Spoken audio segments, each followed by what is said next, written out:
much, Speaker Quinn, and thank you for making the street renaming possible.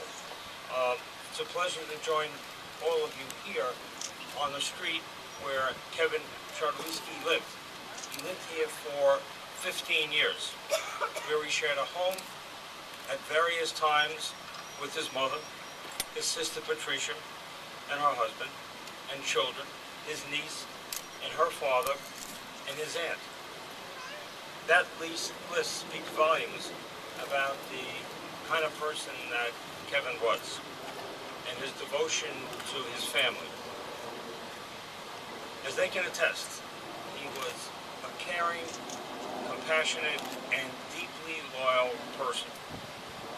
And I can tell you that he shared his warmth and his generous spirit not only with his family, but with the people of New York and the people that he worked with for over 20 years.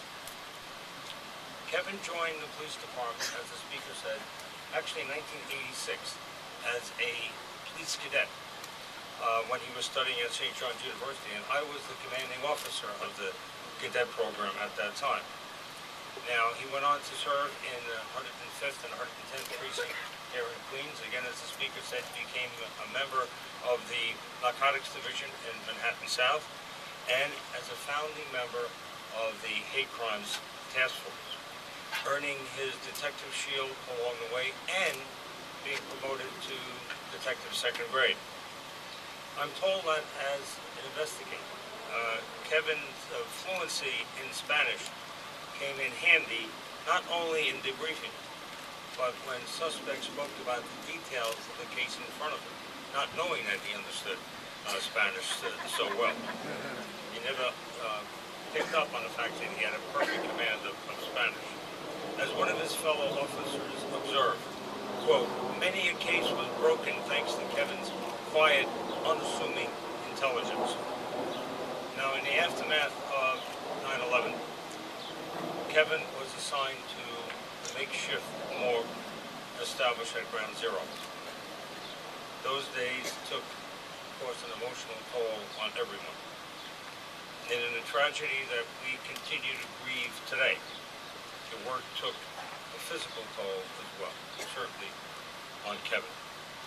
We'll never forget the sacrifice that Kevin made for his city and his country. He was part of the greatest rescue effort in the history of the New York City Police Department.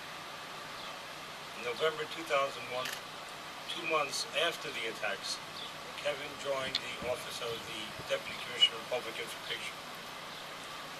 The same qualities that served him well as an investigator endeared him to the press corps. His charisma, his work ethic, his self-effacing humor certainly worked with them. When new reporters would hesitate, or with a string of consonants in his last name, he would simply say Czartoryski. And that's what he told me. But such was Kevin's energy and skill that in addition to providing information to the public and the press, as the speaker said, he served at the same time as a liaison to the LGBT community, my liaison to the community, a vital role that he performed with great sensitivity and professionalism, and for which he earned an additional promotion to detective first grade. Kevin helped everyone, from local politicians to gay rights advocates to crime victims reluctant to come forward.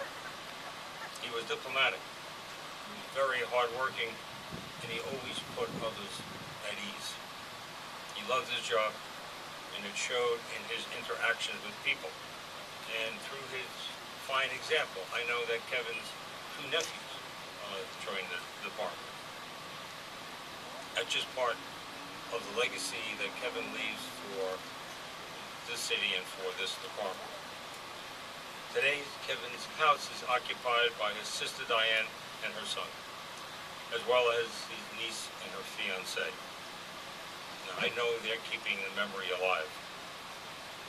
we owe it to Kevin never to forget the sacrifice that he made. With the unveiling of this street sign, we add one more assurance that his name will live on in perpetuity. May God bless and keep Detective Kevin Czartoryski. May God bless and keep his family. And may God bless the men and women of the New York City Police Department that carry on his work. Thank you all for being here today.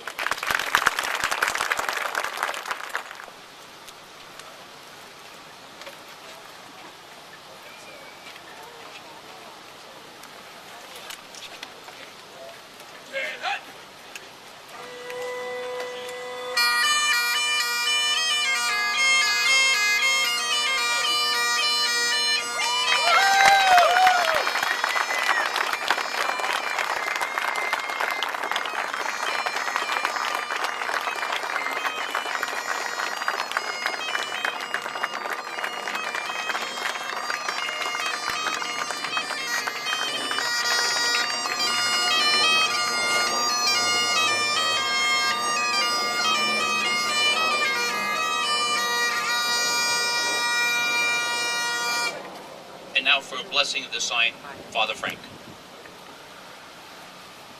I'd like to use the, I know I'm outnumbered by the Polish, but I'd like to do the old Irish blessing. So that the sign may be there for many years through all the good and the bad days, but especially for Kevin. Kevin, may the roads rise up to meet you, may the wind be always at your back, the sun shine warmly upon your face, and the rains fall gently upon your fields. And until God brings us all back home together again, may he hold you in the palm of his hand, fill you with every grace and blessing up there. And to all of us who miss you, may Almighty God bless us all, Father, Son, and the Holy Spirit. Amen. God bless everybody.